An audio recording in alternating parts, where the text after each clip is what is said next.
What's up, y'all? Welcome to Straight White American Jesus. My name is Brad Onishi.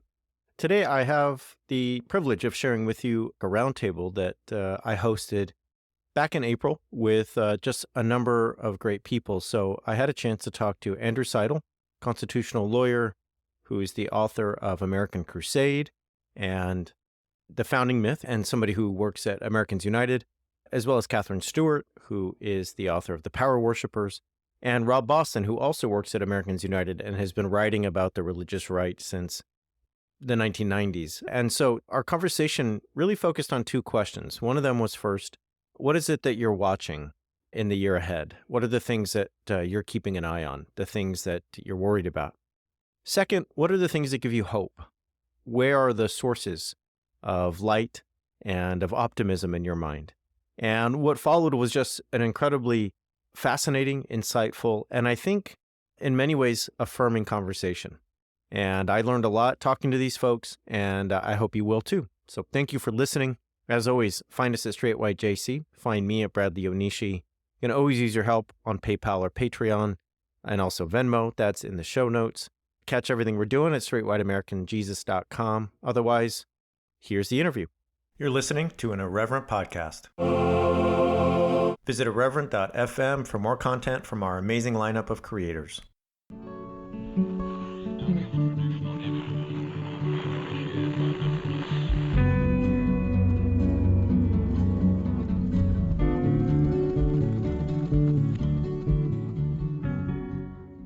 So what we're going to do is give people hope in 1 second. We're going to talk about the ways that we are fighting, that we are organizing.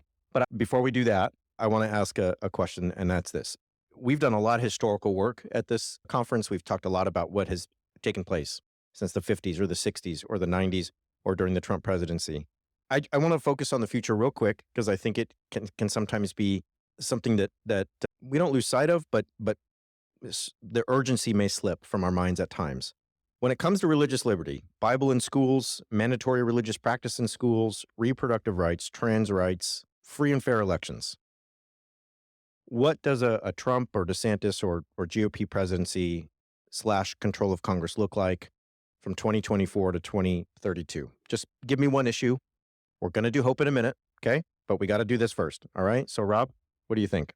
Well, I mean, you mentioned a number of issues there. One issue that's interested me over the years is the proper role of religion in public education, because you can teach about religion as an academic subject, and students absolutely have the right to engage in voluntary religious activity and reading of religious text on their free time. But to have organized, coercive forms of prayer, that's been unconstitutional since 1962. Now, that decision and the subsequent 63 decision were not overturned by the Supreme Court in the Bremerton case. But 8 more years of this, who knows? We could lose that 60-year-old precedent.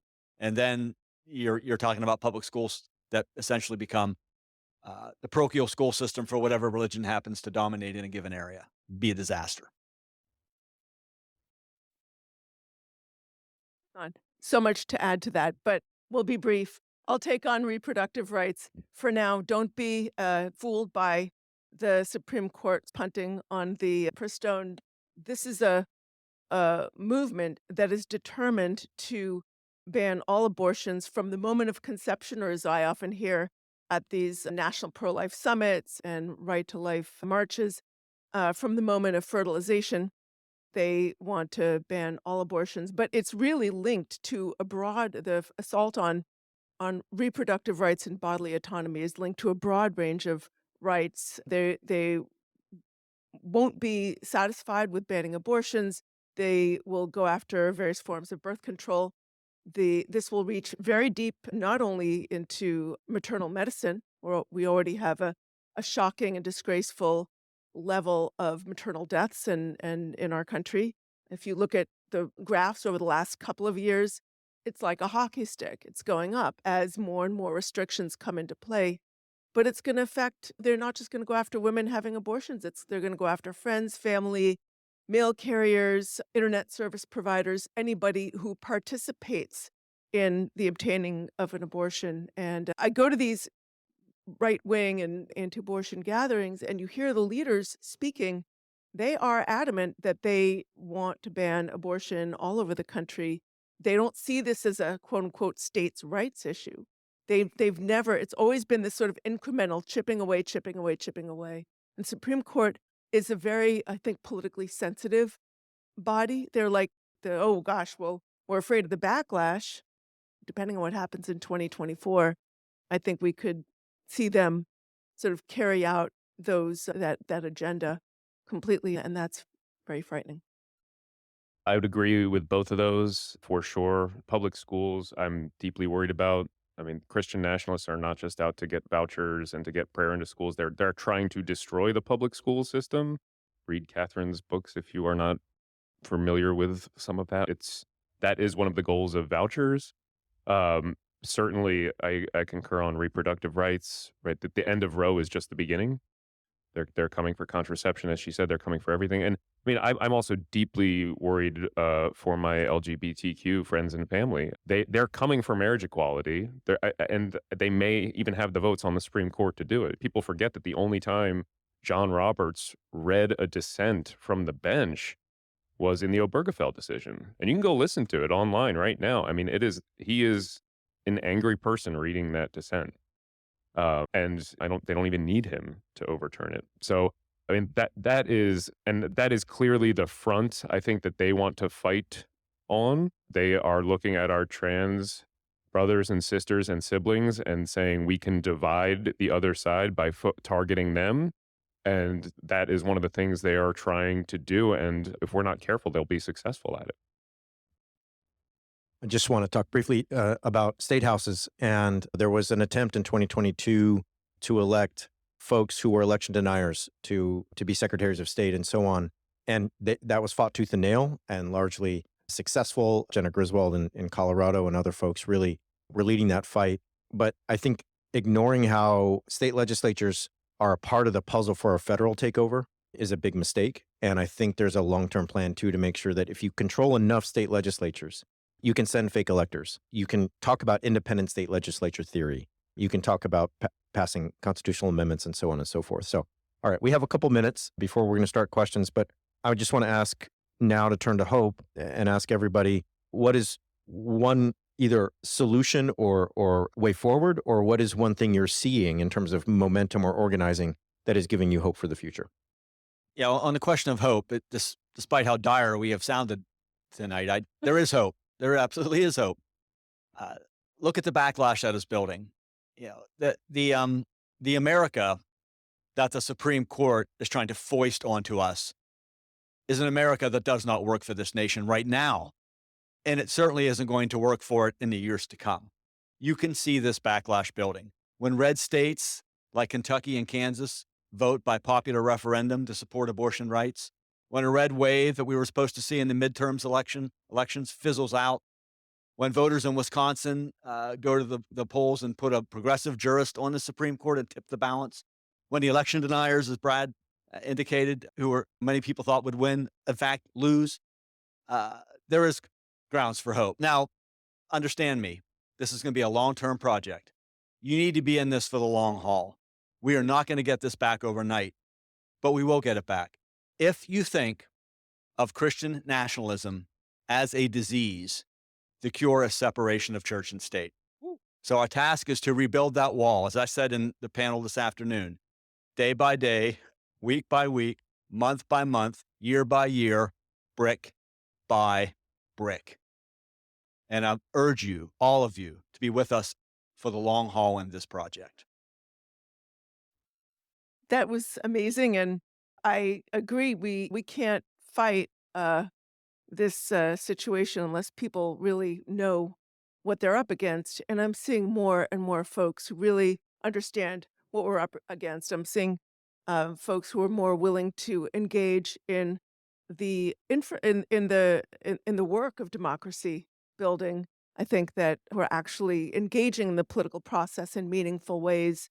When I started writing about these issues back in 2010, 2011, a lot of folks just weren't aware. They would say, "What are you talking about? Obama's the president." Like, I don't know what you're talking about. And now everybody really gets it. I think post January 6th, post Dobbs, a lot of people finally woke up. And I think that awareness is the first step. But I'm also seeing more strategizing, more of an emphasis on doing the actual work of building a democracy and defending democracy. It's so lovely to be on this panel because just awesome. Anyway, go to au.org/pledge. You can sign our pledge. That will bring you into an activist pipeline. We are going to ladder you up to get you working to defend the separation of church and state. This is a pledge, one nation, all beliefs, that we're going to take this country back for all of us. We're going to take it back from the white Christian nationalists. And to me, the thing that I really do have hope about is I mean, both of you touched on this, is every time they win, because they are fighting for just this small group of people, they're fighting for minority rule. That's what you're talking about when you're talking about them conquering the legislatures. They are fighting for conservative, white, heterosexual men, Christian men, to have the power and to be the only ones who are truly protected under our law. So every time they win, they are alienating more people. Every time the court decides in their favor in a case like Dobbs, it is waking more people up to the danger that we face, to the threat that exists, and driving more people into the arms of our movement if we are there ready to catch them. So that is one thing that I think I'm very hopeful about, and we're working desperately to make sure people have a home, and the Summit for Religious Freedom is going to be that home for activism in the future.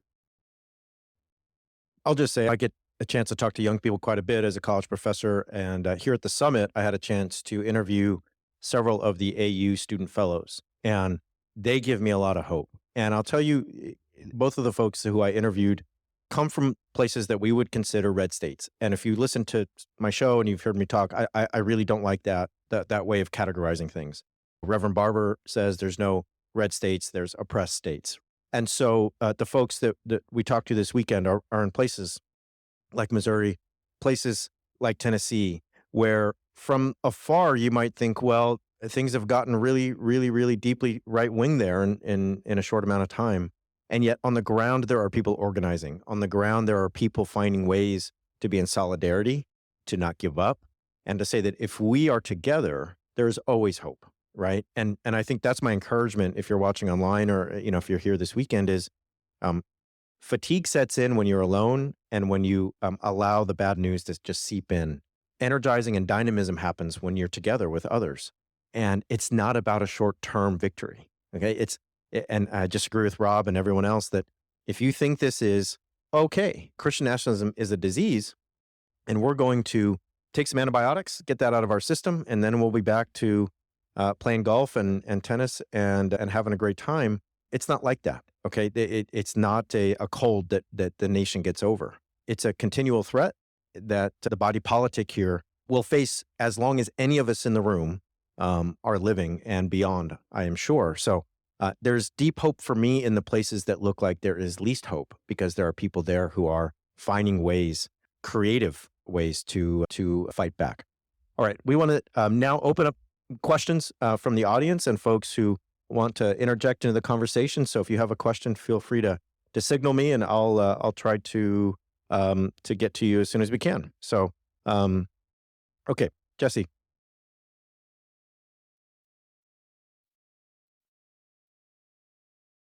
So we have to sit here and tolerate while we wait. We have to tolerate trans youth and trans people committing suicide while they wait for healthcare. We have to tolerate women dying, waiting for abortion procedures. We have to tolerate this. What is our actual breaking point before we start screaming? I mean, it makes me so angry because it's a toleration of this stuff, because it is just we have to wait.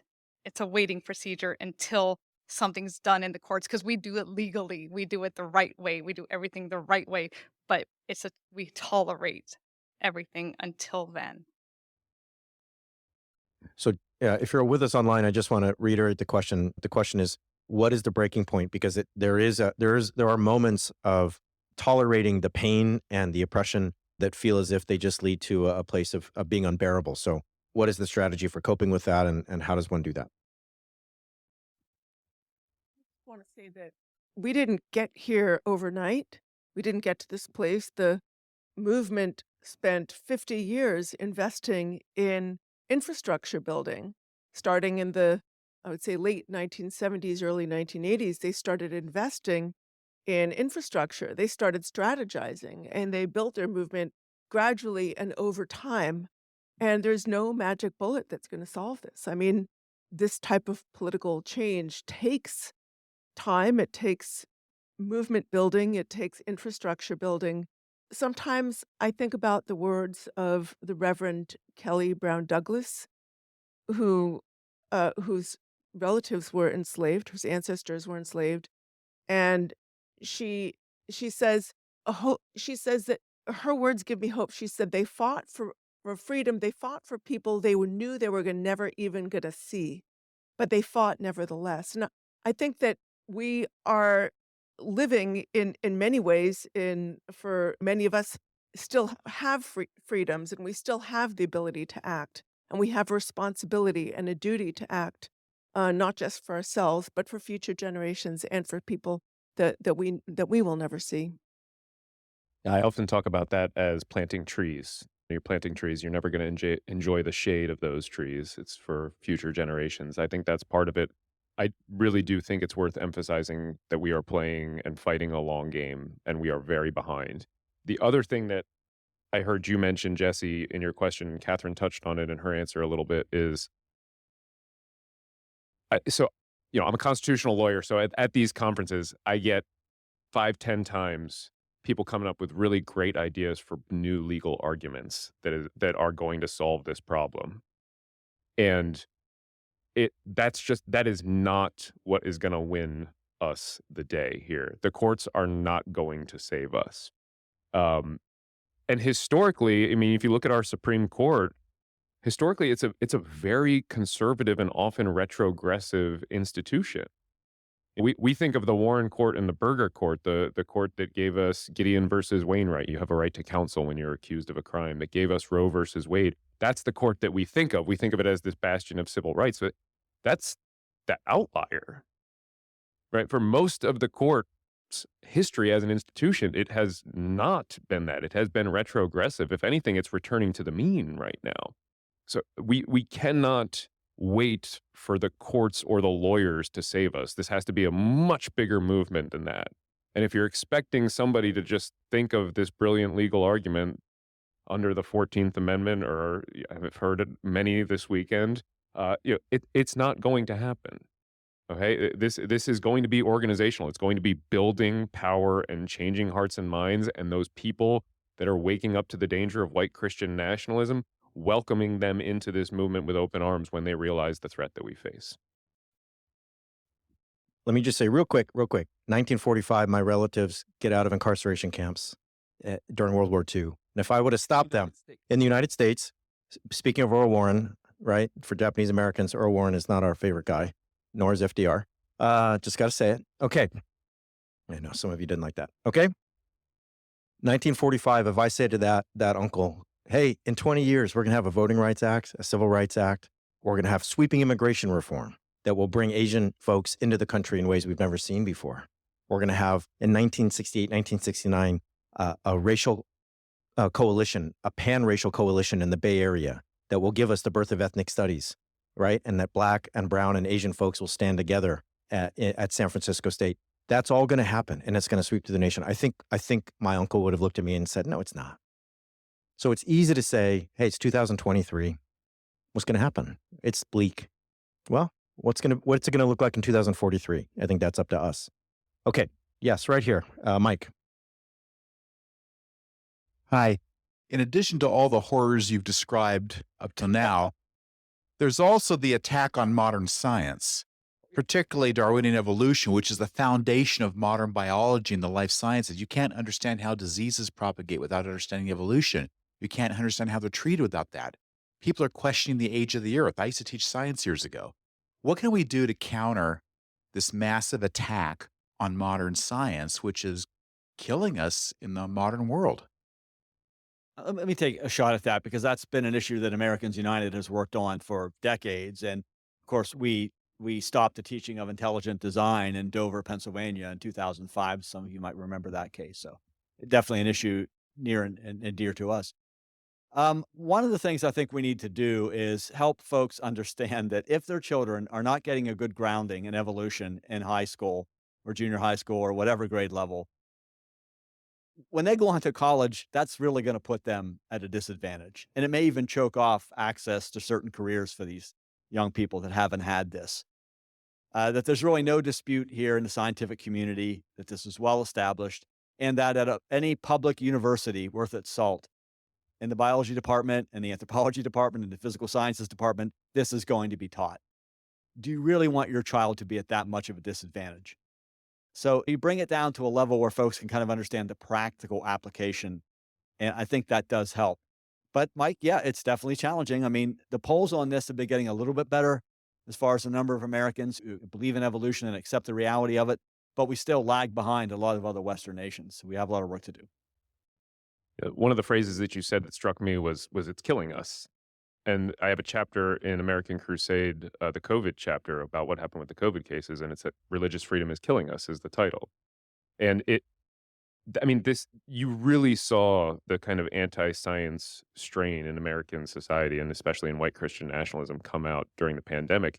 And it was held at bay for the most part in the courts until Amy Coney Barrett was pushed onto the court. Even John Roberts wasn't willing to go, not a moderate by any stretch of the imagination, just trying to protect the institutional integrity of the court so he can protect conservative change. That's the only reason he doesn't do some of these things. But he wasn't in favor of allowing religious freedom to trump the law when it came to COVID and pandemic. These health measures that we were taking to prevent people from dying. And you get Amy Coney Barrett onto the court, and all that changes. The change in personnel changed the Constitution. And it's a perfect example of what I was talking about with how easy these cases are to decide, right? Your right to religious freedom is not a right to risk the entire health and safety of your community. It's not the court decided that hundreds of years ago, or 100 years ago. It was not a hard case. And now all of a sudden we're relitigating this battle. And the giveaway is that when other First Amendment cases were brought, challenging these health measures under free speech, under free assembly, things like that, no court came close to buying it. It's the same rule in the Constitution, but religious freedom was treated differently because it's been weaponized by white Christian nationalists. Yes, in the back. So I know that AU and maybe FFRF have programs for legal interns so that they can counter the Federalist Society. And a couple other places where I'm wondering if you could do internships. The press coverage, for instance, Adam Liptap's coverage of the Bremerton case on the Daily Podcast was abominable. It was full of falsehood. It was terrible. I wrote to them. I never heard any rescinding, nothing. The other place I'm wondering is Theological Seminary. So I wonder if AU would consider maybe having Rob have some writing interns who come in and help with church and state. And how about faith? I know you have a faith advisory group. Could you have interns come into that so that we start spreading the word to people who are interested in journalism and theological careers? Yeah, actually, we're already doing a lot of that. We have interns every year at Americans United across departments. I have a writing intern every year. So a lot of that is ongoing. And of course, we have a legal academy where we're working with attorneys and so on. We definitely do see at Americans United that the next generation is going to have to carry forth this battle. I mentioned earlier when we were talking about hope, the long-term nature of this fight. Look, I don't know. I may not live long enough to see it get back to where I want it to be, but I am damn sure going to make certain that I lay groundwork so that I can pass the baton to a new generation that does bring about the change that I want to see. I have a lot of thoughts on the daily episode that you mentioned. I think it's best if I keep them to myself. You can see me after. I will say, I know, that's why, yeah. Yeah, it lives forever there, I'm told. I will say that I think those are wonderful ideas. And as Rob said, we are trying to execute them and make them a reality. If you want to help make them a reality, we could definitely use more funding to help make it a reality. Looking at you folks, everybody. Yeah. I mean, honestly, getting the younger generation involved in this and building that power for the future is the way that we are going to win in the long run, and that takes a lot. I mean, you don't, again, you're planting trees, so you do not see the fruits of that for a long time. So it takes a special kind of person to give to those efforts. Had a thought is that the movement, the religious nationalists are incredibly youth focused. If you go to the Road to Majority conference or if you go to Pray Vote Stand, they'll have a whole separate conference going on for young people. And then they'll have connecting all these initiatives that connect young people with internships and offer them media training. You have organizations like the Leadership Institute, which offer young people training in various aspects of leadership and media, and they know very well that if you can get the kids, you can get the kingdom. Matt Staver, I remember, referred to young people as strategic machinery, and he was talking about very young people. He was talking about initiatives in public schools. They've succeeded in forcing some of their initiatives into public elementary schools, targeting very young kids. And he said, if you want to change the direction of the cruise ship, you got to go after those kids aged 4 to 14. It is the most strategic age group that we have. Now, those of us who are not part of that movement see it as inappropriate to go after other people's children, but certainly being youth focused in terms of offering training and internships to college students and people starting out their careers is very important. Organizing. Yeah, just Alicia is in the back there. She oversees our youth organizing fellowship at Americans United. And we're currently recruiting for the next cohort for that program. So if you know a young person, what are the ages, Alicia? 18 to 25 who would like to be involved with that, see her. She can fill you in. It's a great opportunity to get young people involved in this work. And if you want to learn more about the 4 to 14, the Christian nationalists really going after children, read Catherine's first book, The Good News Club. It's transformative, highly recommended. There's also a little show called Straight White American Jesus, and we cover Christian nationalism and the religious right 3 times a week, and we often compete with the New York Times and Vox and Slate, despite that show being run out of a religion professor's storage closet. So anyway, I might be that religion professor. Question over here. Go ahead. Let's wait for the mic. So I find that kind of conflicting that they're trying to focus so much on youth while the leaders in the Christian nationalist movement are trying to raise the voting age from 18 to 21 and are trying to remove voting poll stations from colleges and cut off tools of democracy because they see how infuriated they've made Gen Z. And so can you give a little bit of insights on that and what we do with like the fact that Mississippi is bringing back Jim Crow laws and like doing very anti-democratic things to make it a theocratic state? As somebody who was in this movement for a long time and worked with youth, I can tell you that there's a deep fear of losing the young people. And there's in reality a deep understanding that it's really actually hard to hold on to the young people in these movements, right? So there's a lot of effort put into, as Katherine talked about, converting hearts and minds at summer camps at age 6 and getting people involved in political streams at age 15 or 18. However, there's also a stark reality, and I think this goes to what Andrew was talking about, that this is a minority group that has a very hard time holding on to folks who are 18 to 29. It's been like that for a long time. You can read the social science on churches and how that works.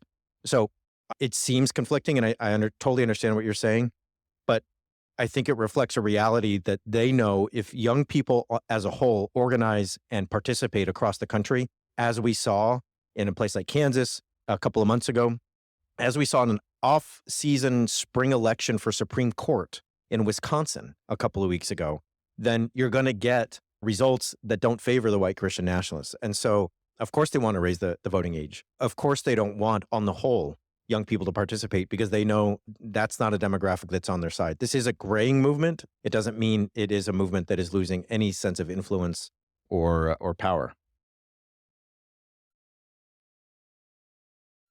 Yes. I wrote this question down, so I'm going to read it. So I was reading Dark Money by Jane Meyer, which Andrew recommends in American Crusade. And she gets into how a lot of right wing beliefs are deliberately fed to people, like the billionaires that Catherine had listed earlier. And they're made to seem like they came organically from the public, but they're definitely not. How can you guys expand on that? Or how it applies specifically to Christian nationalists, and what stake do Christian nationalists have in that? Do you mind rephrasing the question? So the concept that some billionaires and really powerful people are feeding ideas into the public and making it seem like it came authentically from the public themselves. Mhm. And Top down. So I guess the question is, why do they do it? Is that, well, I'll tell you it. I'm sorry? In observing the movement, I think that a lot of the folks who are the big funders, the deep-pocketed funders, are in it. They're as committed, if not more committed, to right-wing economic policy and a broad range of right-wing social policy as they are to right-wing positions in the so-called culture wars. But they know that many of those policies will be deeply unpopular to the rank and file. So if you want to get right-wing economic policies that are intensifying economic inequality and putting added stress on American families, how do you get those folks to vote for those policies? Well, you get them to vote on abortion. If you want to implement policies that, that say there should be no environmental protections or low taxes for the rich or no taxes for the rich or no regulation of large businesses, how do you do it? You get people in a moral panic over trans kids. So I think that's one of the reasons why some of those deep-pocketed funders get involved in those movements. But what they're doing is not funding those ideas themselves. Often what they're doing is funding policy groups or legislative initiatives, or they're funding pastoral initiatives where the messaging about culture war stuff gets transmitted to the rank and file. Look, movement leaders know very well if you can get people to vote on a single issue or two or three issues, you can control their vote. I'll give you like one example. I was writing about an initiative called Faith Wins, where leaders of the movement, like Chad Connolly of the Council for National Policy and David Barton, who's one of the movement's key myth makers, and others, were going from church to church all across the country. They did hundreds of events, reaching many thousands of pastors, because each event had dozens or more pastors at them. And up there, they're saying, our culture is in decline, Christians are under attack, et cetera, et cetera. You've got to get your people out to vote. Their church is not a cruise ship. The church is a battleship. It's your duty to get your people to vote their biblical values. Well, who's funding this? It's a family. The initiative is partly funded by a family named the Lindsays. And I started researching this family. Like, who are they? I'd never heard of them. I found out they own multiple homes. One of their homes at the time was for sale for $72 million. A $72 million home that was for sale. Their son collects airplanes or flies airplanes or he drives race cars. Not I mean, model airplanes, like no, real airplanes. This is a family with enormous wealth. And I'm not saying that they don't care about the culture wars, because I think actually the woman in that family truly is, buying 150% into that abortion, biblical marriage kind of stuff. But this is also a family with an enormous fortune and is supporting basically a political movement, the religious right, which is giving them tax policies that will increase their wealth. And what's happened over time, don't take my word for it, you can look at the sociological data, the economic data. We're living in an era of vast economic inequality, where it's become harder and harder for most American families to succeed and to make it work. So I hope that this is getting to your question somewhat. If I could just channel Bernie Sanders here for a minute. One of the biggest challenges we face in this country right now is to help persuade working class folks. And I come from a working class background. My father was a house painter. We grew up with a lot of challenges, and I'm a child of the Great Society. Head Start, food stamps, and Pell Grants are what made me successful to the extent that I have been. One of the things we need to help folks understand is that trans women and trans men didn't take away your health care. Trans men and trans women did not close your factory. Trans men and trans women did not plunder your pension. Plutocrats who don't want to pay their taxes and don't want to live under any regulations did those things. So ask yourself, who has really threatened your lifestyle, your ability to survive? Not people from the LGBTQ community, but folks who don't want there to be a government and want to privatize everything because that's how they get wealthier on your back. I wish I had an easy answer to how we convince folks of that, but that's part of it, absolutely. I'll just say that one of the other dimensions of this is that the funding comes from those elite sources, those overwhelmingly plutocratic sources, in ways that it even masks how the movement itself understands its inner dynamics. So what am I talking about? Every 10 years, there's a story in the Times or somewhere about the new right. I mean, I don't know how many new rights we've had just in my lifetime, 3 or 4. And about a year ago, somebody wrote to me and said, hey, can you write about this? Because there's somebody claiming it's the new right. And what they were saying is the new right is no longer religious. We just oppose trans people and want to ban books. There's nothing religious about that. And my response in my writing was, what's tragically genius here is that all of those things came from the playbook of the religious right. I mean, we could look at 1955, 1965, 1970. Like historically, they're all there.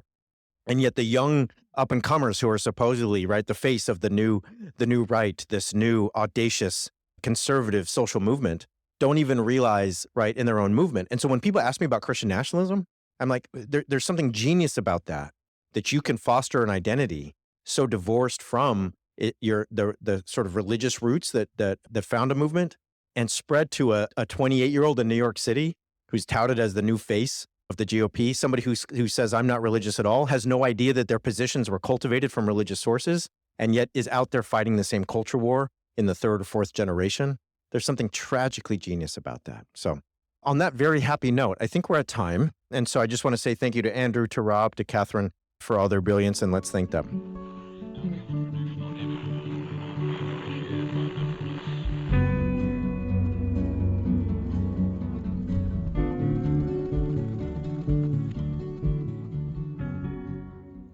This has been an Irreverent Media podcast.